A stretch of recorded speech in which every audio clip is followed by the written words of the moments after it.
rumors that Metallica once considered firing Lars Ulrich have been just that, until now. Guitarist Kirk Hammett, in an interview with PYX106, confirms that the group actually talked about letting its co-founding drummer go, though Hammett is quick to caution against making too much about it. "You know, that was just an old thing. I think at one point or another, we were pissed off at Lars, around maybe 1985 or something. We were unhappy, and we might have grumbled something to someone. And then that person might have picked up on it and made it something a lot bigger than it actually was." Over time, Metallica apparently worked out whatever issue there had been with Ulrich 30 years ago. To be completely honest, Lars has a lot of drive, and that's a part of the reason why I love the man. His drive and his motivation is just so intense, you know? In a recent interview with UK's Metal Hammer magazine, Metallica's Kirk Hammett pondered the future of the guitar in light of the troubles facing iconic brand Gibson, who filed for Chapter 11 bankruptcy protection earlier this year. As more popular music has been made with computers, international guitar sales began to decline, creating a challenge for larger manufacturers and retailers like Gibson. According to the Washington Post, the other of the two biggest companies, Fender, is also in debt, and a third, PRS Guitars, had to cut staff and expand production of cheaper guitars. Hammett said, "I don't know what the fuck it is, but people seem to be seeing the guitar in a different light and passing them up for fucking samplers and whatnot. Maybe it's a sign of the times. Like all instruments, there's a time when it goes out of fashion." In the early 80s, the guitar wasn't as popular as it became again in the mid-80s, so we'll see what happens as far as enthusiasm is concerned with the actual act of making music with a guitar. "It's sad news to me, but I hope Gibson prevail. They have in the past." Metallica's Kirk Hammett described his experience of jamming with Meshuggah as amazingly powerful, but also shared his thoughts on the band, saying that they are so unique. Hammett joined the band on stage as part of his annual horror-themed Fear Festival music and memorabilia event a few years back. This is what he said when speaking with SiriusXM's Liquid Metal. "I could feel the power behind me. And I was thinking about it, and it was kind of like being in front of a locomotive. And the only way to, keep in front of that locomotive is to just play my ass off and keep up with it. It was amazingly powerful and an amazing experience. I have to say, I've jammed with a lot of people and I've jammed with a lot of bands, but that was so unique and next level." He went on to note that the experience of playing under Meshuggah's extensive lighting rig was trippy. "Their stage show is trippy, because they have lights, a lot of lights, and you can barely see those guys.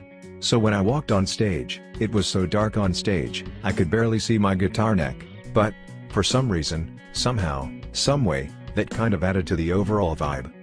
I just have to say, man. It was the first time I really sat and watched them for more than 10 minutes, cause that's usually all the time I have. And I have to say, they're one of the best metal bands out there for a variety of reasons, man. In terms of technique and virtuosity, in terms of originality, there's no precedent before Meshuggah. They have set a precedent, and they are so unique. It's almost Dada-esque. I know I'm using a lot of big 50-cent words here, but it's the only way I can really explain how I think and how I feel about them." On Vancouver radio station CFOX, Metallica's Kirk Hammett spoke fairly candidly about his experience taking guitar lessons with Joe Satriani. "It was actually very poignant," Hammett said of his first lesson with Satriani. "His first lesson to me was, learn your lesson. Don't waste your time, don't waste my time. I expect you to know everything that I gave you in a week's time." I was like, this guy is serious. But you know what? I did it, and he kicked my ass. But after a while, I was taking 2 lessons a week from him. I became so thirsty for what he had to offer me, I was just like, bring it on. It's all making sense. I want to learn more." Hammett then discussed Satriani as a player, saying ever since I first met him, he's always played incredibly, with all the sounds and all the bar stuff and tapping and crazy licks that no one's ever played and still probably never plays. I mean, he's just such a unique individual as a musician. Dave Mustaine shared his thoughts on Meshuggah after getting to hear the band a bit more often during ongoing joint tour with Megadeth, telling Cat Rock, "They're really exciting. It's not even because the drumming is so complicated, really it's just 4/4 timing the majority of the time. But the way the songs are, and how unique they are, they take on a characteristic of their own. You could so easily get lost trying to follow. What do they call that? Algebra metal or something like that? All these timings and stuff like that. You know, the stuff I listened to growing up, the new wave of British heavy metal. It was straightforward riffing like AC/DC. And then going into Priest and Maiden, and then getting into heavier stuff, Motorhead, Diamond Head, Merciful Fate, everything was straightforward. So having a tour with Megadeth, Meshuggah, Tesseract, and Lil Ake where we have these young exciting bands, it's always really entertaining, because I get to see stuff I never would have been compelled to pick up in a record store. It opens my mind a lot. I remember the first time I took out this really great band called the Dillinger Escape Plan. I couldn't understand it, but I just knew they were really exciting. It's the stuff you don't understand you most often miss out on. I wanted to understand, so we took them out on Big Enter. It was a great experience. I thought they were terrific. And that was my introduction to that type of crazy, cerebral metal. He also talked about drummer Dirk Verburen, saying, as good as Adler was, Dirk's feet are more advanced. I didn't think that was possible, because Chris is such a great drummer. There's a reason why Chris recommended Dirk, and I love him for that. I think that he's a really solid friend for making that recommendation, cause a lot of guys wouldn't do that. He's a true friend, and I was stoked having him in the studio. Dirk is one of the most pleasant, easy to get along with guys I've ever met in my life. I'll walk up to him, and he'll smile, and lean forward, and pat me on the back. He goes, "How's it going, buddy?" I could say, "Oh man, anything." "Oh, okay buddy." He smiles and pats me, cause he's just a happy guy. In an old interview from a 1994 Guitar World article, Yngwie Malmsteen was asked to do a blind critique of some of the bands and guitar players of the time. Yngwie gets played Metallica's song Master of Puppets. He has great things to say about the band except for the guitarist, Kirk Hammett. This is what he said. "That's Metallica, I love it. This is maybe the second or third time I've heard this song, and the first time I've heard the live version. My old drummer and keyboardist liked Metallica a lot, and they played this song around the time I was recording Odyssey, 1988. I liked it then and I like it now. Of all the bands that play this type of music, Metallica is the best. James Hetfield sings better than all the other vocalists, and Lars Ulrich is a great drummer. I feel some sort of connection with them. I think the band heard some of my early demos, which sounded something like this." Malmsteen demos first surfaced on college radio stations in Northern California, where Metallica is based. I'm not saying I influenced them, but maybe I did. Overall, the band has a great sound. But I think the lead guitar player, Kirk Hammett, is not very good. He can play fast and is pretty good at it. But his choice of notes and sense of pitch are very bad. I don't think that he plays with musicality, or plays in tune. Rather than lifting the song, his solo seems to be the anticlimax. Would you agree or disagree with Yngwie Malmsteen? What's your opinion on Kirk Hammett's guitar playing? Tell us in the comments section down below. Back in 2014, neoclassical guitar virtuoso Yngwie Malmsteen gave an interesting yet controversial opinion on Ibanez guitars. In an interview he was asked what it was about the Stratocaster that has kept him so devoted to it all these years. He replied saying, "Well, it's kind of the original instrument, everything else is a copy of it, you know. All the Ibanez and stuff like that's just a copy. It's like a bad copy, really. It's the same design but it's a bad copy. I'm an original, very purist kinda guy," he added. "That's why I use Marshalls, Ferraris, whatever. I like the original stuff." He also said some interesting things about Gibson guitars. "Yeah, Les Paul's nice being a piece of furniture, it's nice to look at. But it wouldn't survive 5 minutes with me on stage. What do you think about this? Are Ibanez guitars really bad copies of the original Fender Strat? And what do you think he is trying to say about Gibson? Comment your thoughts and opinions down below."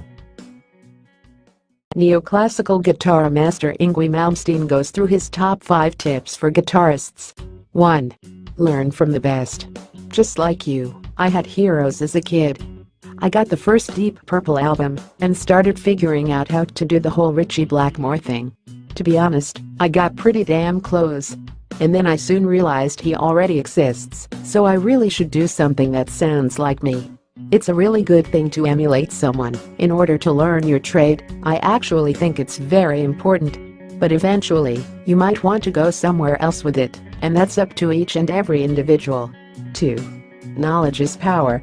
You're going to laugh at this, I only play with my ears. I don't think about technique or scales or anything. I just think about what I sound like. I grew up in a very musical family and I knew how important it was to know all the theory. You might think it's boring, but you have to learn the relationships between all the scales, keys and notes in order to know what you can and can't do. Say phrygian and diminished, they're all connected. A harmonic minor is also E phrygian dominant, but you could play diminished from F sharp every 3 frets and you'll bring that flavor. It all becomes hardwired and you soon stop thinking about it. 3. Open every door. When you play blues, you go into a certain mode, you know. The groundwork isn't actually that hard, it's all mathematical theory. You have the key to this door, and when you open it, there's a hallway with 100 other doors. Behind those doors are more doors, and it keeps going on. But you need the key to open that first door. Once you have that, you don't need to worry anymore. That's how you become an amazing improviser, and I feel that improvisation is one of the most important things to be a musician. All the great composers were great improvisers, they wrote it all down because they had to. That all comes down to knowing the theory. It's how you stay in the right place and never head anywhere you're not supposed to be. 4. Express yourself clearly. When I first came on this scene, way back when, people always used to say 2 things. Hey man, I can't believe you have no distortion on your guitar. And I have more gain on my shit than you could imagine, insane levels of it. I just make sure each note is clearly expressed. You do one, and then you move on to the next. Don't let them bleed into each other. The other thing people used to say is, you pick every note. I don't pick every note. If I did that, with the amount of gain I use, it would sound crazy. But it's not all legato either, there's no real system to it. I could pick every note if I wanted to, and sometimes do, if it's the sound I'm looking for. My solos sound like mini compositions. Some guitar players do repetitive things really fast, and I always felt that there should be a melody behind it, even if it's fast. People also used to say, wow, I can't believe how you wrote that solo. And I didn't write that solo, it was never written. Roll the tape, and off I go. It's completely improvised, even on the records. If there's a catchy phrase, sure I will use it, but more often than not, I play something a bit different. 5. Listen to the other instruments. I think since the late 50s, guitar players spend all their time in the bedroom listening to other guitar players. It went from Muddy Waters to Chuck Berry to Hank Marvin to Jimi Hendrix to Pete Townshend to Eddie Van Halen and so on. They were all fucking amazing. I love them, but they all had that in common with the exception of one, Alan Holdsworth, who took his lines from saxophones. I became infatuated with the classical violin that ended up being my inspiration. It's a strange thing to say, because I've been on the road with Steve Vai and all those guys a few times. We've spent a lot of time together, and I've really gotten to know how they think, and they all have that in common, they love other guitar players. I'm not saying that's bad, I'm just saying it's something I see more often than not. You may run the risk of having slightly less identity, but I wouldn't want to knock anyone for that. I understand how it feels. When I was a kid, I wanted to be like Blackmore because he was cool, but it's important for me to feel like I'm doing my own thing.